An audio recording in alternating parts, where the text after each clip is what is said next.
Bueno, la gracia del Señor Jesucristo es con todos nosotros, amén. Y no solamente su gracia, sino su misericordia. Qué bueno entonces poder estar reunidos y estar dispuestos para comer la palabra de Dios.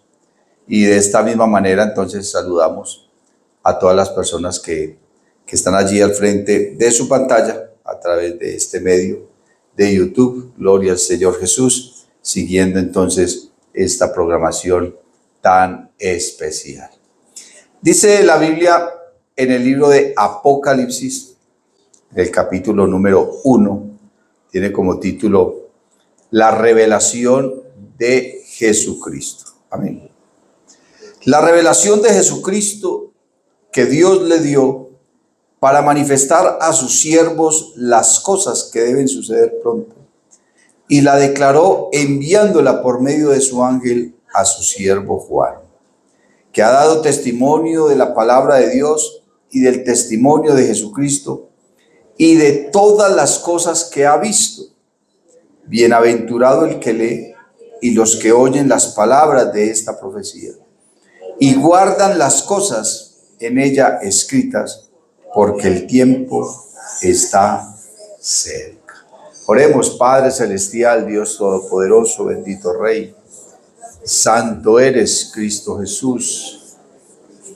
Adoramos y glorificamos tu nombre, Señor. Te damos gracias por esta nueva oportunidad, porque nos permites estar aquí, Señor Jesús, delante de tu presencia, delante de tu pueblo, delante de todas estas personas, Señor, que están dispuestas para comer esta palabra que edifica, esta palabra que limpia, esta palabra que perfecciona, esta palabra que nos enseña, esta palabra, Señor Jesús, que nos estructura.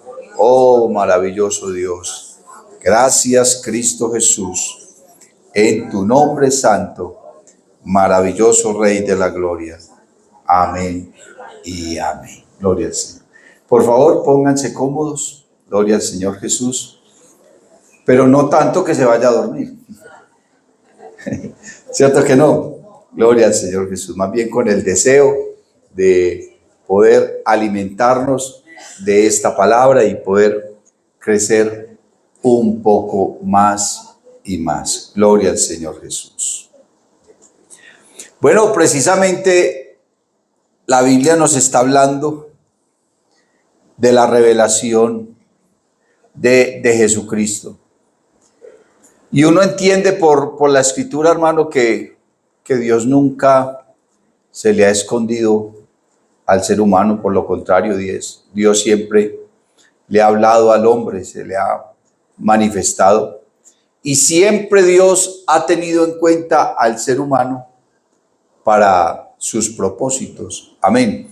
Y le ha manifestado sus intenciones. Gloria al nombre del Señor Jesús.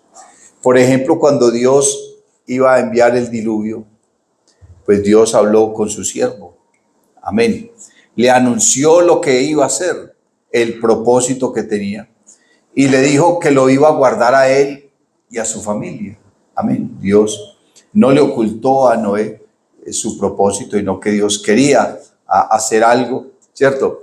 Pero en medio de ello quería guardar a su siervo y a su familia.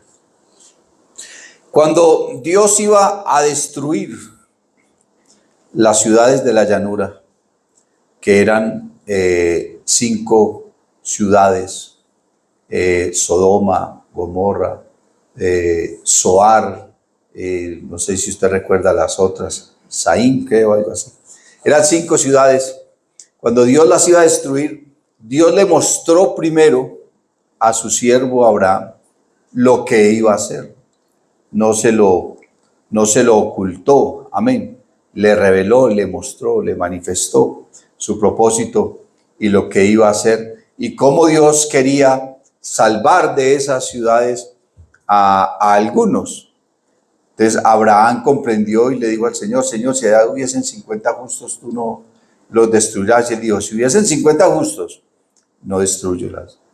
Pero no había ni 50, ni 45, ni 40, ni 30, ni 20, ni 15, ni 10, y ni siquiera 5.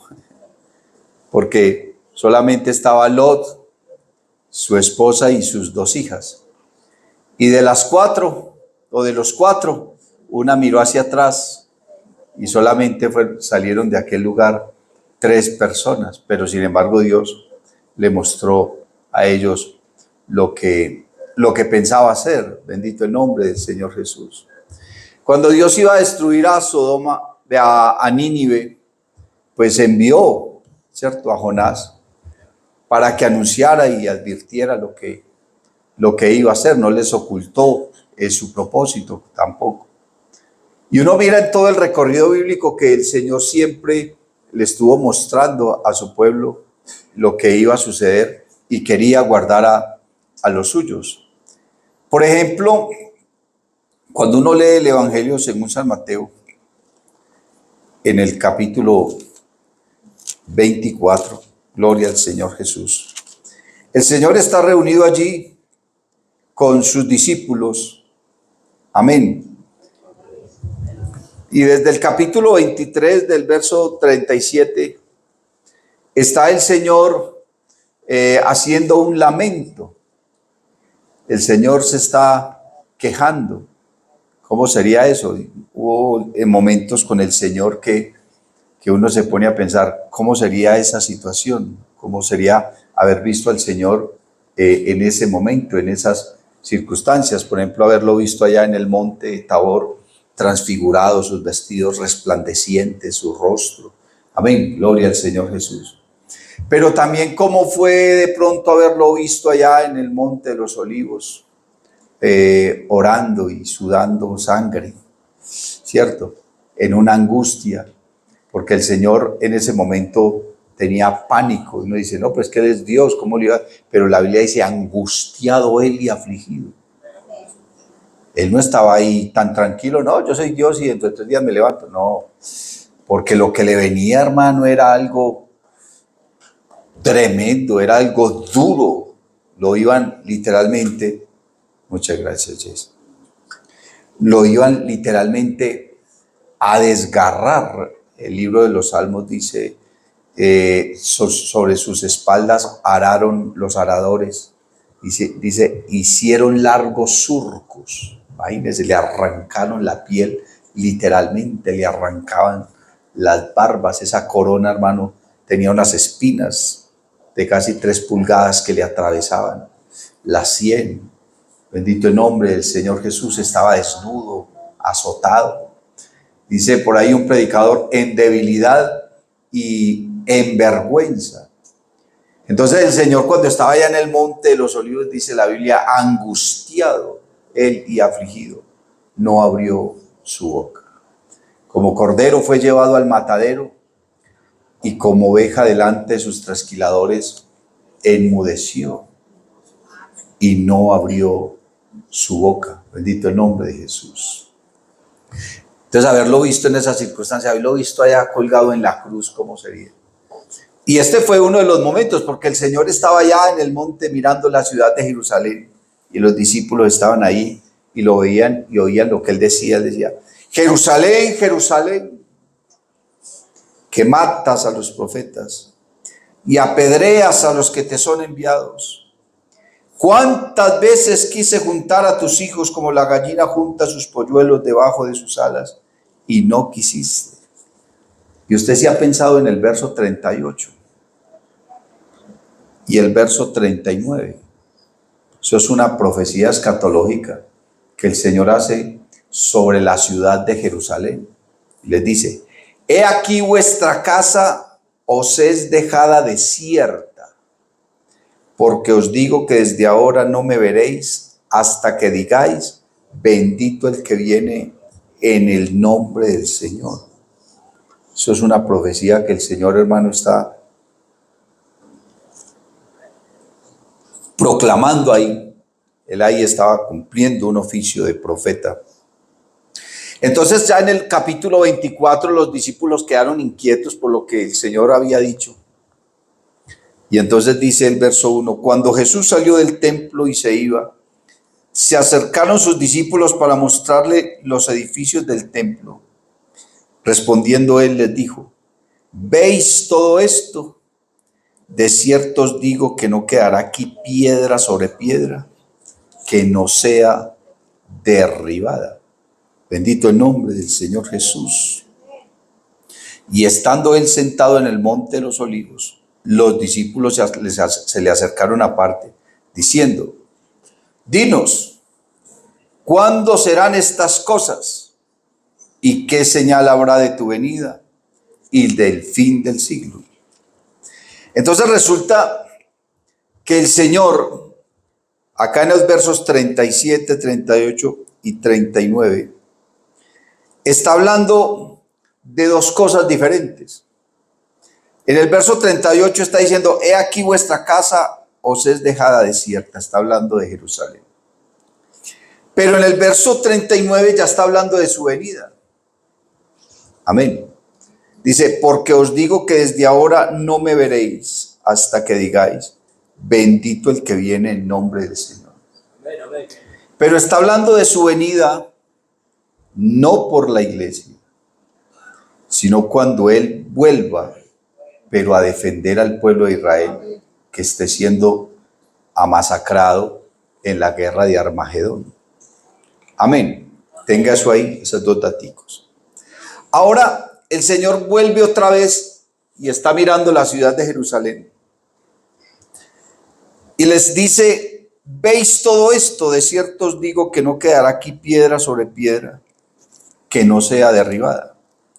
Los discípulos quedaron ahí como así, ¿de qué está hablando? ¿Qué está queriendo decir? Por favor, explícanos, Señor. Y le hacen tres preguntas al Señor. Y son tres preguntas totalmente diferentes la una de la otra. Y estando él sentado en el monte de los olivos, los discípulos se le acercaron aparte diciendo: dinos. Y viene la primera pregunta: ¿cuándo serán estas cosas? Segunda pregunta: ¿qué señal habrá de tu venida? Y tercera pregunta: ¿y del fin del siglo? Son tres preguntas diferentes. La primera pregunta tiene que ver con lo que Él les dijo en el verso 38. He aquí vuestra casa os es dejada desierta. Amén. Entonces ellos le preguntan: dinos, ¿cuándo serán estas cosas? ¿Cuáles cosas? Que su casa sería dejada desierta. Resulta, hermano, que cuando el Señor estaba allá en la ciudad de Jerusalén para ser crucificado, y que Poncio Pilato sacó a un criminal llamado Barrabás y lo puso allí, y a Jesús llamado el Cristo y lo puso acá, y comenzó a preguntarle a todo el pueblo que él quería soltar a uno de los dos y que ellos podían elegir a quién soltar. Pilato lo que quería era salvarle la vida al Señor, pero como el Señor no estaba interesado en que se salvaran la vida, porque el Señor había venido era a morir, a él no le interesaba. El diablo quiso matar al Señor desde el principio.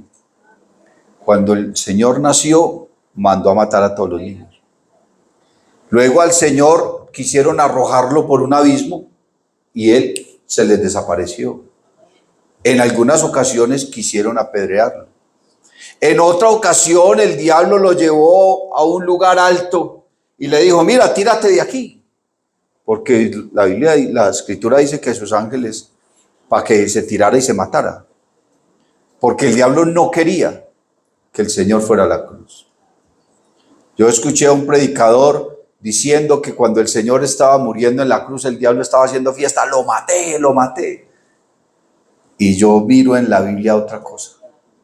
Yo no estoy de acuerdo con eso. Si alguno no estaba interesado que Jesús fuera a la cruz, era el diablo, porque él sabía lo que iba a pasar en la cruz. Y él sabía a qué había venido el Señor. Por eso tantas veces intentó impedir que el Señor muriera en la cruz y más bien que muriera en otras circunstancias. ¿Cierto? Bendito el nombre del Señor Jesús. Entonces, cuando estaba ahí, Pilato le preguntó a la gente: bueno, les voy a soltar a uno de estos dos. ¿A quién quieren que suelte? Y todo el mundo comenzó a gritar, suelten a Barrabás. Y él dijo, pero ¿cómo que suelten a Barrabás? Este es un ladrón, es un asesino, es un mentiroso, es un tramposo. Y este hombre no ha hecho nada malo. ¿Cómo que suelte a Barrabás? Suelte a Barrabás. ¿Y qué hago con Jesús llamado el Cristo? Crucifícale, crucifícale, crucifícale. Y entonces Pilato se lavó las manos. Y el pueblo comenzó a decir, su sangre sea sobre nosotros y sobre nuestros hijos. ¡Qué declaración! Ellos no sabían lo que estaban diciendo. Entonces el Señor días antes había profetizado un castigo para el pueblo de Israel, sobre todo la ciudad de Jerusalén, por causa de que lo habían crucificado. Eso no le salió gratis al pueblo judío, hermano, haber crucificado al Señor. Les costó, y muy caro. Entonces el Señor comienza a responderles a ellos. En el verso 4 dice, respondiendo Jesús les dijo, mirad que nadie os engañe. ¿Cuál es el asunto del capítulo 24 de Mateo? Que a Jesús le hicieron 3 preguntas de 3 cosas diferentes. Y el Señor comenzó a responder esas preguntas, pero no en el orden en que se las preguntaron. Entonces, por eso es que la gente lee este capítulo 24 y confunden ahí una serie de cosas. Respondiendo Jesús les dijo, mirad que nadie os engañe, porque vendrán muchos en mi nombre diciendo, yo soy el Cristo, y a muchos engañarán. Eso es en esta época. Ya hay gente que se ha levantado diciendo, yo soy el Cristo, ¿cierto? Por ahí más de uno se ha levantado diciendo que son profetas o que son. Y oiréis de guerras y rumores de guerras. Mirad que no os turbéis, porque es necesario que todo esto acontezca, pero aún no es el fin. Ahí está hablando del fin. Verso 7. Porque se levantará nación contra nación y reino contra reino, y habrá pestes y hambres y terremotos en diferentes lugares, y todo esto será principio de dolores. ¿Sí? Ahí está hablando para el periodo de la gran tribulación. Entonces os entregarán a tribulación y os matarán y seréis aborrecidos de todas las gentes por causa de mi nombre.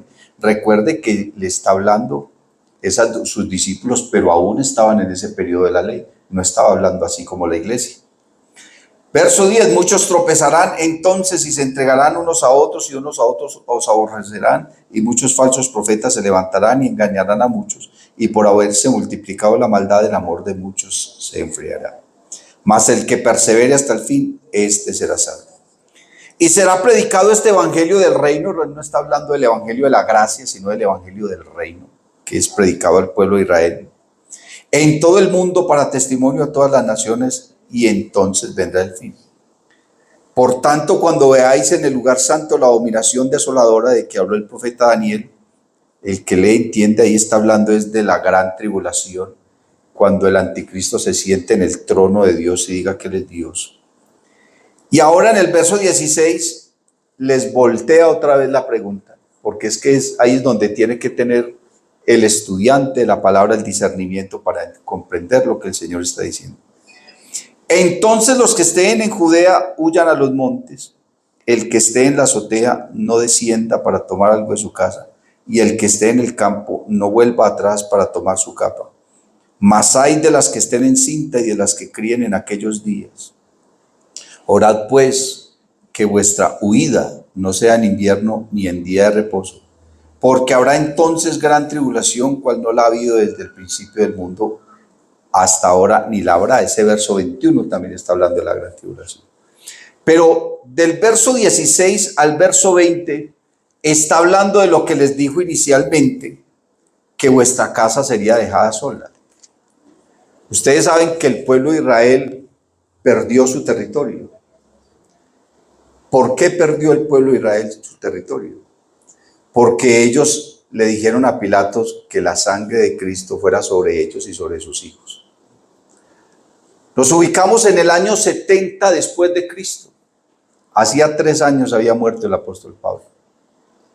Recuerden que yo les había dicho que en el panorama escatológico de la dispensación de la gracia hay unos personajes importantes, y entre ellos están el apóstol Juan y el apóstol Pablo, obviamente también el apóstol Pedro, pero Juan y Pablo son los que más enmarcaron todo ese panorama escatológico. Año 70 después de Cristo. Hacía 3 años había muerto el apóstol Pedro y había muerto el apóstol Pablo. Se cree que murieron el mismo día.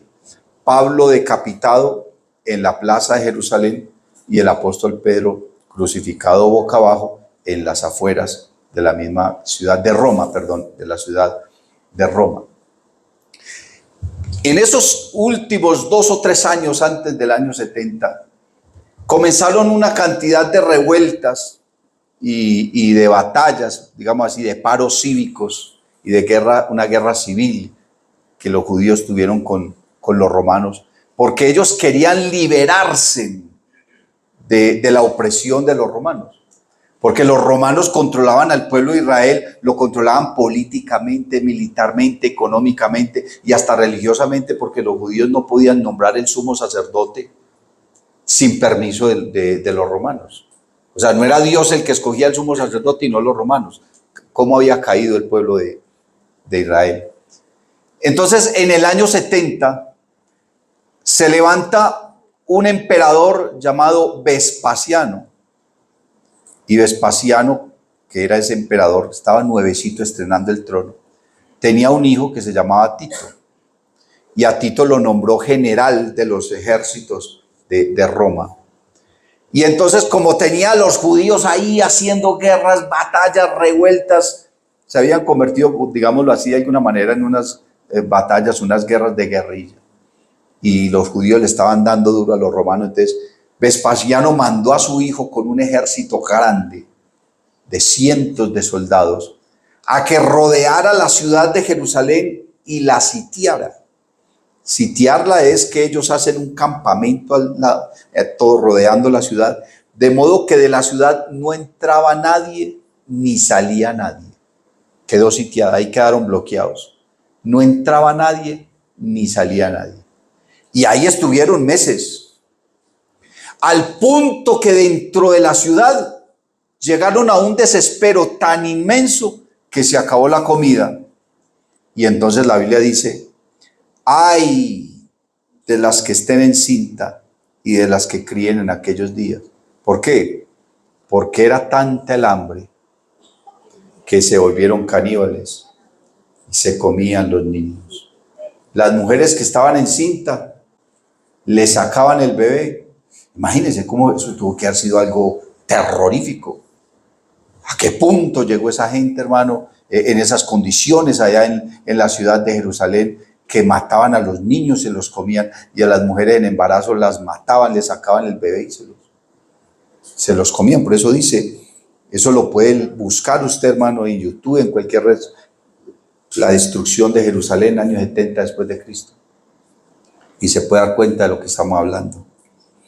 Y entonces, hermano, por fin Tito logró tumbar la puerta principal de la ciudad de Jerusalén y entraron a la ciudad de Jerusalén y comenzaron a matar a todo mundo y comenzaron a destruir todo y entraron al templo y comenzaron a quemar todo lo que había en el templo, hicieron un incendio. Eso lo cuenta el historiador más famoso de los judíos llamado Josefo.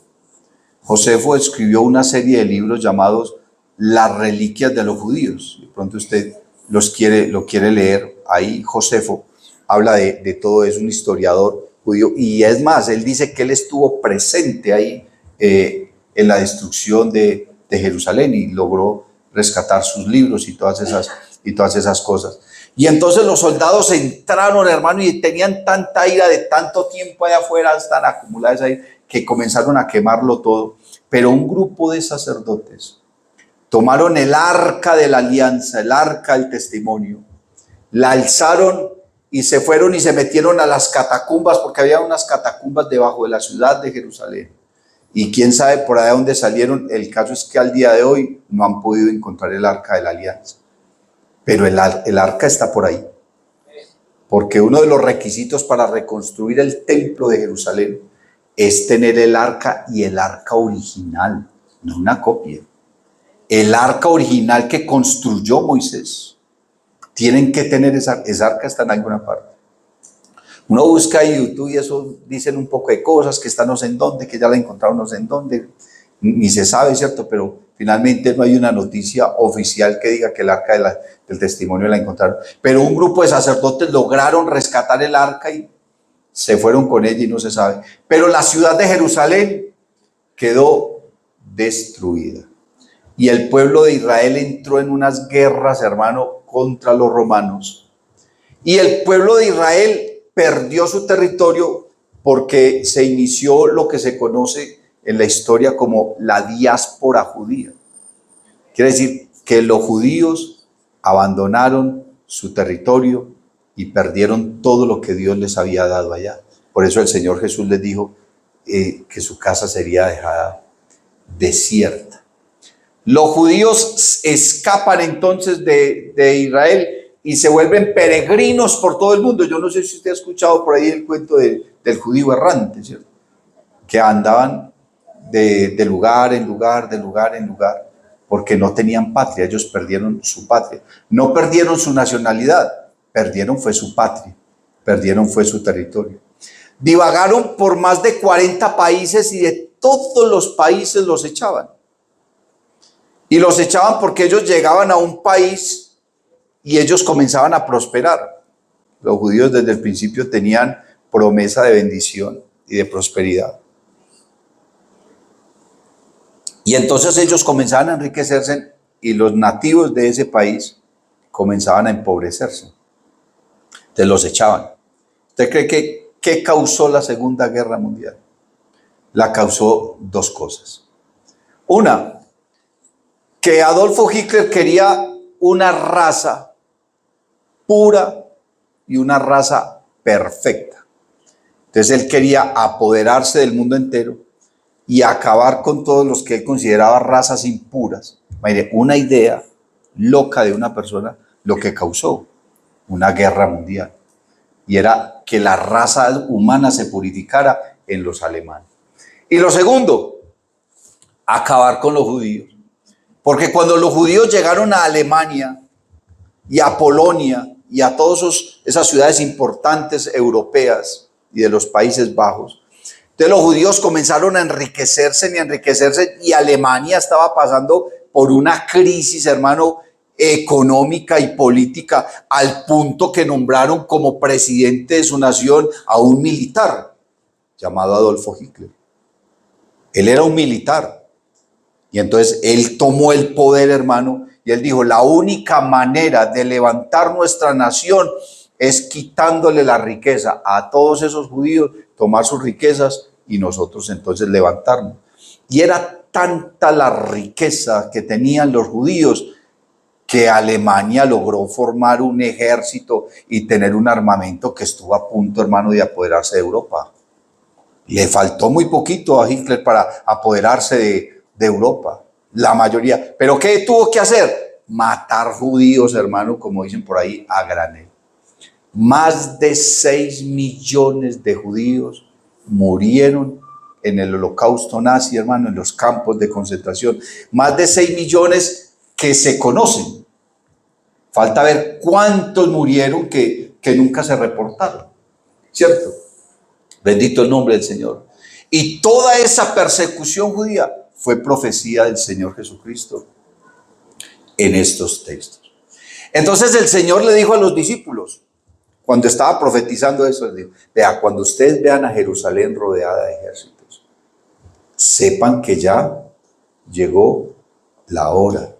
Y les dice, entonces los que estén en Judea, huyan a los montes. El que esté en la azotea, no descienda para tomar algo de su casa. Y el que esté en el campo, no vuelva atrás para tomar su capa. O sea, si ellos estaban en Jerusalén y veían que esos ejércitos venían, salgan corriendo. ¿Y quiénes salieron corriendo de allá? Los judíos cristianos que ya conocían la profecía del Señor y que estaban esperando, hermano, que estaban esperando que sucedieran estas cosas. Y entonces viene la dispersión de los judíos, la diáspora judía, y toda la iglesia que estaba en esas ciudades de Israel escaparon y hubo una tribulación en ese asunto, porque imagínense, hermano, matar los niños y comérselos. ¿Cómo sería una madre ver que están matando a su niño y que se lo están comiendo? O sea, eso tuvo que haber sido algo que gracias a Dios no estuvimos ahí. Bendito el nombre del Señor Jesús. Pero Dios una vez más le muestra a su pueblo lo que iba a pasar y les dice que escape. Les dice que escape. Bendito el nombre del Señor Jesús. Cuando miramos entonces acá en el libro de Apocalipsis, toda esa revelación que Dios le da a Juan, a mí me llama la atención porque está hablando de todo lo que Juan había visto. Dice, la revelación de Jesucristo que Dios le dio para manifestar a sus siervos las cosas que deben suceder pronto. Y la declaró enviándola por medio de su ángel a su siervo Juan, que ha dado testimonio de la palabra de Dios y del testimonio de Jesucristo y de todas las cosas que ha visto. ¿Por qué? Porque solamente Juan y Pablo vieron cosas, hermano, que nadie más vio. Por ejemplo, el apóstol Pablo dice que él conoce un hombre, aunque se cree que está hablando de sí mismo. Dice, conozco un hombre, no sé si en la carne o en el espíritu, pero subió hasta el tercer cielo. Y al tercer cielo no ha ido nadie.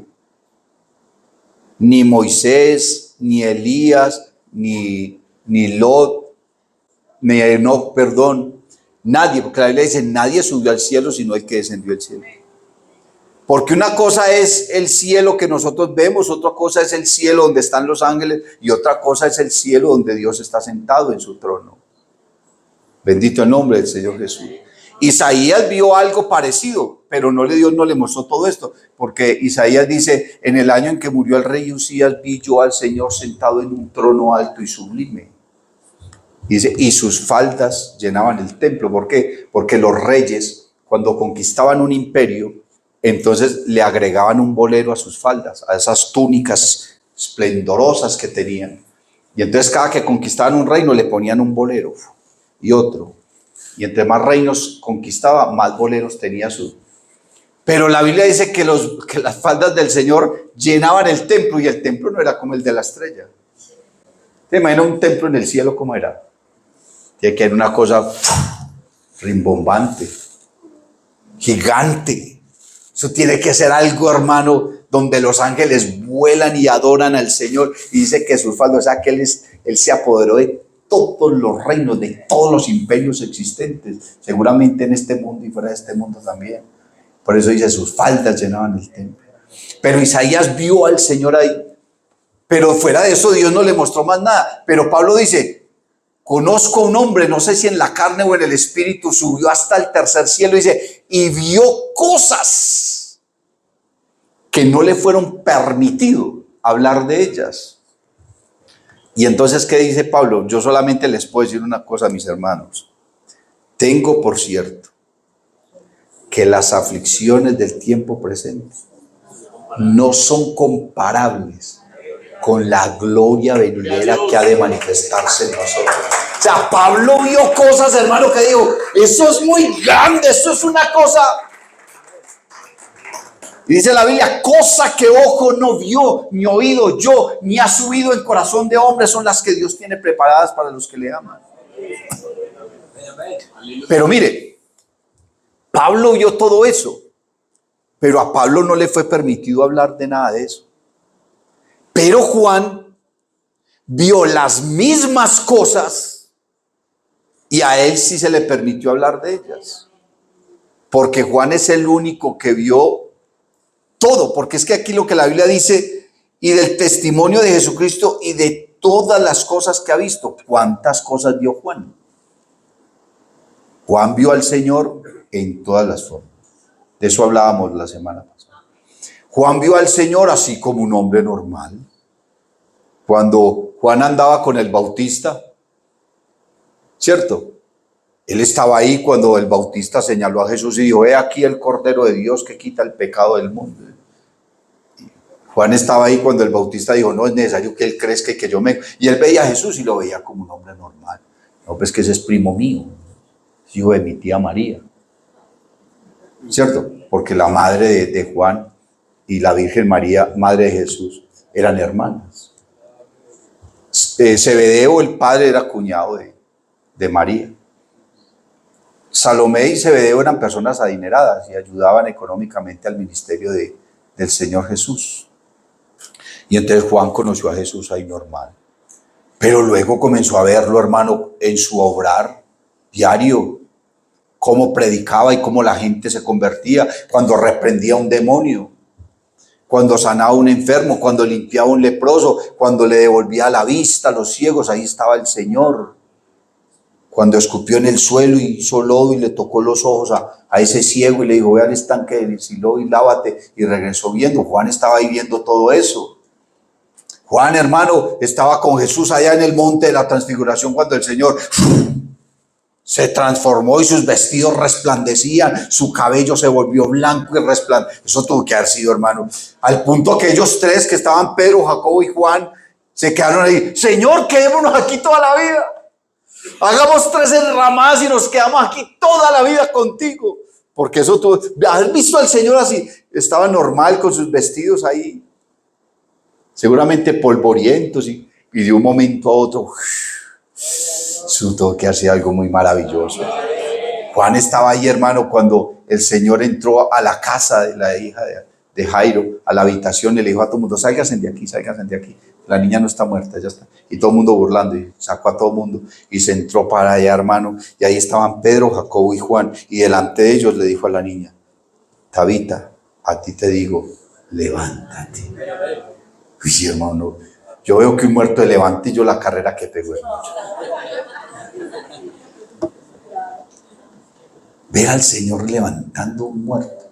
Él estaba ahí cuando llamó a Lázaro.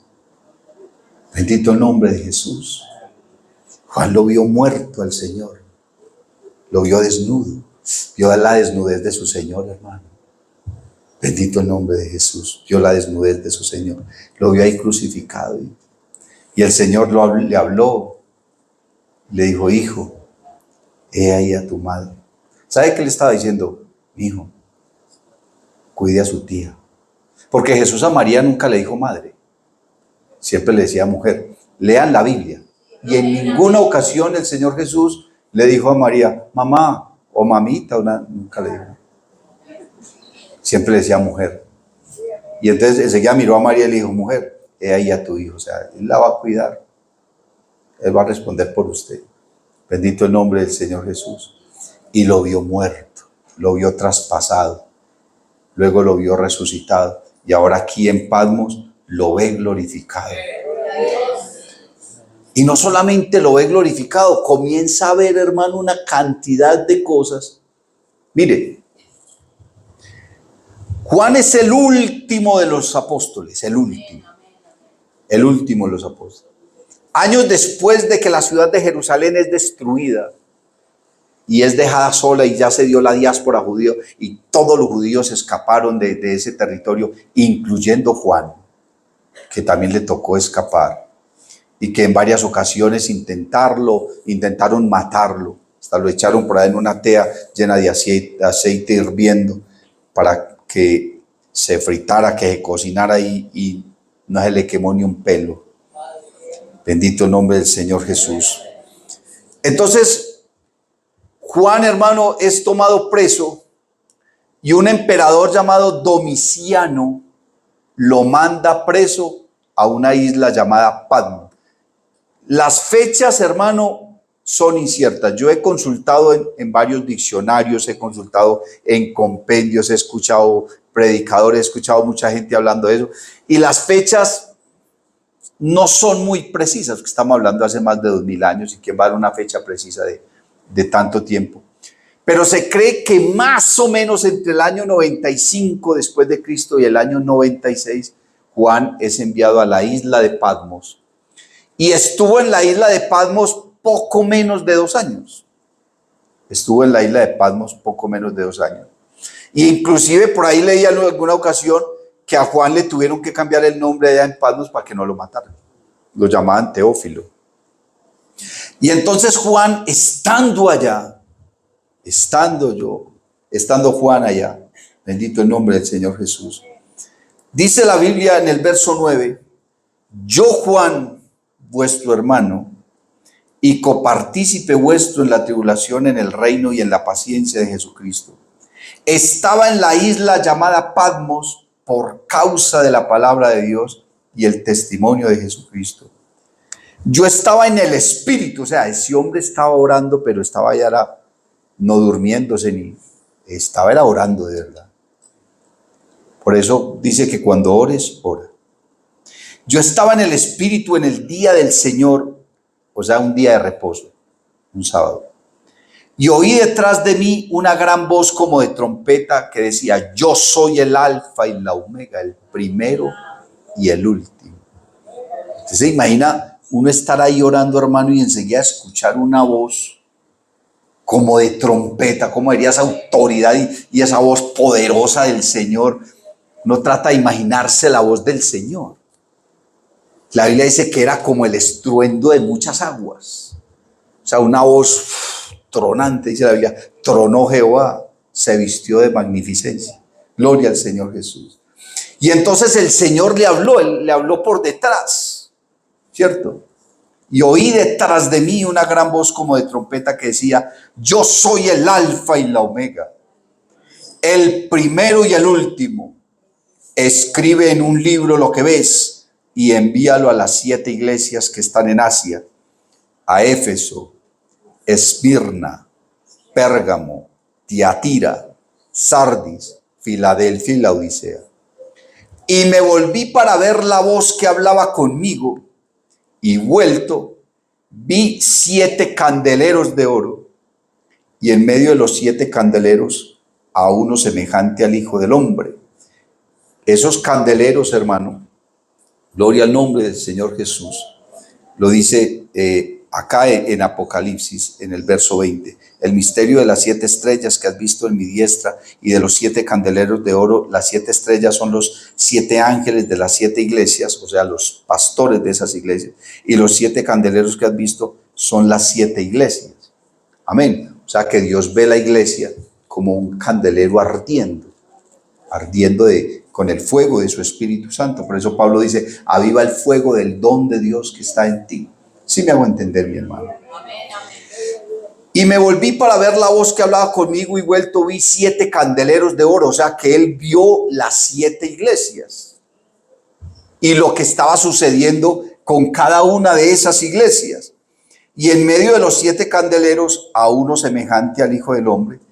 O sea, el Señor está en medio de la iglesia. Amén. Vestido de una ropa que llegaba hasta los pies y ceñido por el pecho con un cinto de oro. Su cabeza y sus cabellos eran blancos como blanca lana, como nieve sus ojos, como llama de fuego, y sus pies semejantes al bronce bruñido, refulgente como un horno, y su voz como estruendo de muchas aguas. Primero la compara como voz de trompeta y luego como el estruendo de muchas aguas. Vea, hermano, las caídas de agua más grandes del mundo son las cataratas del Niágara. Y cuando usted vaya y usted está ahí cerca, eso suena tan duro que usted casi ni alcanza a oír la persona. Es más, usted va en su vehículo y faltan kilómetros para llegar y usted ve el vapor que sube y ya usted siente el ruido de la caída, porque son como 5 cascadas, hermano, pero eso es una cosa gigantesca, gigantesca. Y entonces hay unos barquitos que lo llevan a uno hasta allá, hasta la orilla donde está cayendo el agua. Y usted ahí literal casi que ni puede hablar porque el ruido es grande, es tanta agua cayendo. Así está comparando la palabra a la voz del Señor Jesús. Gloria al nombre de Jesús. Y de su cabeza y sus cabellos eran blancos como blanca lana, como nieve sus ojos, como llama de fuego, y sus pies semejantes al bronce bruñido, refulgente como en un horno, y su voz como estruendo de muchas aguas. Tenía en su diestra 7 estrellas. De su boca salía, esas 7 estrellas, dice el mismo libro de Apocalipsis, que son los 7 pastores de esas 7 iglesias. Gloria al Señor Jesús. Y de su boca salía una espada aguda de 2 filos, o sea, la palabra. ¿No dice la Biblia que la palabra es como espada de dos filos? Y su rostro era como el sol cuando resplandece en su fuerza. ¿Y qué fue lo que él sintió cuando vio todo eso? Cuando le vi, caí como muerto a sus pies. Y él puso su diestra sobre mí, o sea, lo tocó. El Señor le puso la mano derecha, lo tocó. Y me dijo, no temas, yo soy el primero y soy el último. Alabanzas al nombre de Jesús. ¿Quién tiene alabanza para él?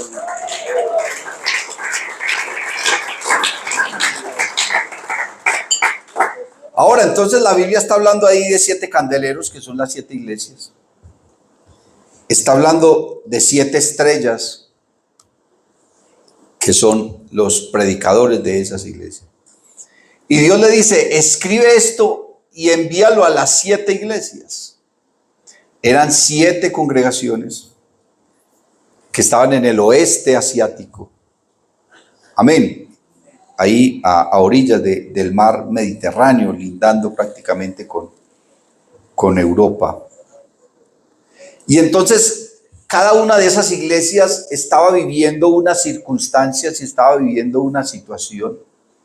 Y cada una de ellas tenía una problemática diferente. Toda congregación en el Nuevo Testamento tenía una problemática, tenía una serie de cosas. Y por eso es que los apóstoles escribían de acuerdo a las problemáticas que ellos estaban viviendo. Y todo eso se escribió, ¿por qué? Porque de ahí en adelante todas las iglesias íbamos a vivir de alguna manera las mismas circunstancias y las mismas condiciones, y la misma problemática. Lo que ellos vivieron allá, todo eso pasa hoy en día también, ¿cierto? Divisiones, falsas doctrinas, malos hermanos, una cantidad de cosas, persecuciones.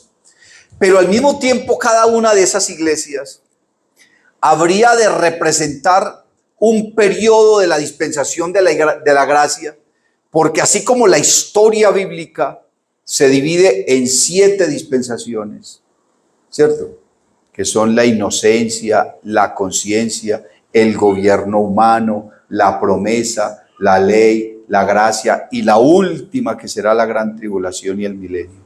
Así como toda la historia bíblica se divide en 7 periodos, Dios está dividiendo el periodo o la historia de la dispensación de la gracia, la está dividiendo también en 7 periodos. Y cada uno de esos periodos la iglesia iba a vivir una serie de circunstancias y una serie de cosas, amén, que estaban o estarían representadas en el mensaje a cada una de esas iglesias. Entonces eran 7 iglesias: Éfeso, Esmirna, Pérgamo, Tiatira, Sardis, Filadelfia y Laodicea. La última iglesia de todas ellas será la iglesia de Laodicea. Y en la dispensación o en la era de la iglesia de Laodicea es donde se van a desarrollar todos los tiempos finales. Se va a concluir todo lo que va a pasar en el panorama histórico y escatológico de Israel, y se va a concluir también todo el panorama, bendito el nombre del Señor Jesús, escatológico de la iglesia. Ahora, entonces en el capítulo 24 de Mateo, ellos le hacen 3 preguntas al Señor, como estábamos diciendo ahora, ¿cierto? Dinos cuándo serán estas cosas. Ahí está hablando de la destrucción de Jerusalén. Luego le dice, ¿qué señal habrá de tu venida? ¿Qué señal habrá de tu venida? Pero nosotros tenemos que entender que hay 2 sucesos en la Biblia, en el Nuevo Testamento. Hay 2 sucesos a los cuales el apóstol Pablo a todos 2 se refiere como la venida del Señor, pero son 2 sucesos diferentes. Uno de ellos, que es el más trascendental para nosotros, será el levantamiento de la iglesia. Y el otro, la segunda venida de Cristo, que será, ¿para qué? Para salvar a Israel. Gloria al nombre del Señor Jesús. Cuando el Señor levante la iglesia, que hay algunos textos de la Biblia que se refieren a ese suceso como la venida del Señor. Y nosotros, no, la venida del Señor, estamos esperando la venida del Señor. Realmente estamos esperando ese levantamiento de la iglesia. Porque cuando el Señor levante la iglesia, Él no va a venir hasta aquí. Él no va a venir hasta aquí. La Biblia dice que Él nos va a llamar a nosotros desde las nubes. Dice, porque Dios mismo, le dijo Pablo a los tesalonicenses, porque Dios mismo, con voz de mando, con voz de arcángel y con trompeta de Dios, descenderá del cielo. Y los muertos en Cristo resucitarán primero. Luego nosotros, los que hayamos quedado, seremos arrebatados juntamente con ellos para encontrarnos con el Señor en las nubes. O sea que el Señor a los cristianos, vivos o muertos, no importa si usted está vivo o muerto, nos va a levantar. Pero para levantarnos nos va a cambiar este cuerpo. Pablo le dijo a los corintios, ¿cierto?, que este cuerpo mortal será revestido de inmortalidad y será revestido de gloria. Y Dios nos va a dar un cuerpo diferente, un cuerpo más resistente, un cuerpo que pueda resistir ver la gloria de Dios. No un cuerpo que pueda resistir la eternidad o que resista el tiempo, que resista las enfermedades, eso es lo de menos. Porque es que a Dios nadie lo ha visto jamás. La única forma que los ángeles vieron al Señor fue cuando Él nació como hombre. Por eso Pablo dice, e indiscutiblemente grande es el misterio de la piedad. Dios fue manifestado en carne, justificado en el Espíritu, ¿cierto?, creído en el mundo. Dice, visto de los ángeles, cuando el Señor nació como un ser humano, los ángeles descendían y no daban crédito y veían el niño y decían, pero ¿cómo es posible? Este es Dios. Este es el que nos creó a nosotros. Este es el que creó el universo. Este es el sustentador de todas las cosas. Y entonces lo único que podían decir, gloria a Dios en el cielo y en la tierra paz y buena voluntad para con los hombres. Cuando usted lee el Salmo 24, dice la Biblia, ¿quién subirá al monte de Jehová? ¿Y quién estará en su lugar santo? Dice, el limpio de manos y puro de corazón, que no es vanidoso ni ha elevado su corazón a cosas vanas. Entonces dice la Biblia en el Salmo 24, alzado puertas vuestras cabezas y entrará el Rey de Gloria. Y comienzan a preguntar, ¿quién es este Rey de Gloria? ¿Quiénes preguntan? Los ángeles que están en el cielo. Porque cuando el Señor, hermano, resucitó y estuvo 40 días con los discípulos, Él fue al Monte de los Olivos y estuvo ahí con ellos. Y comenzó a hablarles de unas cosas y les dijo que fueran por todo el mundo, que predicaran el evangelio, que bautizaran, a decirles todas esas cosas. Y dice la Biblia que de un momento a otro, entonces el Señor comenzó a flotar y a flotar y a flotar. Y se ocultó de sus ojos entre las nubes. Pero cuando el Señor iba subiendo, iba entrando al cielo. Entonces los ángeles en el cielo decían, abrido puertas vuestras cabezas y entrará el Rey de Gloria. Y entonces los ángeles que nunca vieron a Dios, ni siquiera, porque no todos los ángeles vinieron a verlo aquí en la tierra. Los ángeles que nunca lo vieron, miraban y lo veían subiendo y decían, ¿quién es ese Rey de Gloria? Y los que sí lo vieron, porque descendieron y lo vieron en el pesebre, por eso dice, visto de los ángeles, lo vieron ahí en el pesebre. Decían, ¿cómo que quién es? Ese es el Rey de la Gloria, Jehová de los ejércitos. Él es el Rey de la Gloria. ¿Y de quién están hablando? Están hablando de Jesucristo que venía subiendo, que venía subiendo, que venía subiendo. Alabanzas al nombre de Jesús. Jehová de los ejércitos, Él es el Rey de la Gloria. Y entonces se imagina el regocijo que hubo en el cielo porque Jesús iba subiendo victorioso. Ya no como cordero, sino como Rey. A sentarse en su trono. Alabanzas al nombre de Jesús y a seguir recibiendo la honra, la gloria y la alabanza y toda la adoración. Eso lo vio Pablo. Y de eso sí habló. Y eso lo vio el rey David. Por eso escribió el Salmo. Alabanzas al nombre de Jesús. Usted lee el Salmo 22 y el Salmo 22 muestra a Cristo como un cordero. Usted lee el Salmo 23 y el Salmo 23 muestra a Cristo como el pastor. Y usted lee el Salmo 24 y lo muestra como el Rey de Gloria. ¿Quién es ese que viene subiendo ahí? Como que ¿quién es? Es Jehová. Él es el Rey de la Gloria. Aleluya, fuerte, victorioso, vencedor. Y entonces un ángel le dice a sus discípulos: ustedes que están mirando hacia arriba, ese Jesús que ustedes ven que se va a volver. Pero no va a volver en relación de la iglesia, sino que va a volver en relación de Israel. Alabanzas al nombre de Jesús. Porque el libro de Ezequiel, el capítulo 1, habla de la venida del Señor. Y dice que es un día, leas Ezequiel 1 cuando quiera.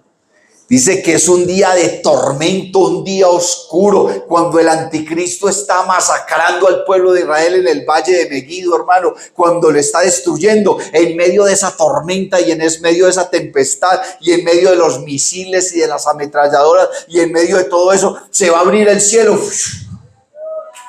Y va a haber una luz refulgente que va a salir de allá y va a aparecer, hermano, el Señor vestido de blanco en un caballo blanco y en una escritura en el muslo que dice Rey de Reyes y Señor de Señores, y viene un ejército con él. ¿Y sabe cuál es ese ejército? Ese ejército es su iglesia, que viene también vestida de blanco, en caballos blancos, con alas, que venimos a ¿qué? A salvar al pueblo de Israel que está siendo masacrado. Esa es la revelación que recibió Juan. En eso consiste el panorama escatológico en el Nuevo Testamento, en la salvación del hombre, en la salvación de la iglesia y en la salvación del pueblo de Israel. ¿Quién tiene alabanza para el nombre de Jesús? Dios te bendiga. Si te ha gustado esta predicación, te invito para que visites mi canal en YouTube y en Facebook, Eduard David Tabort. Suscríbete y activa las notificaciones. Estoy seguro de que esta palabra será poderosa para tu vida.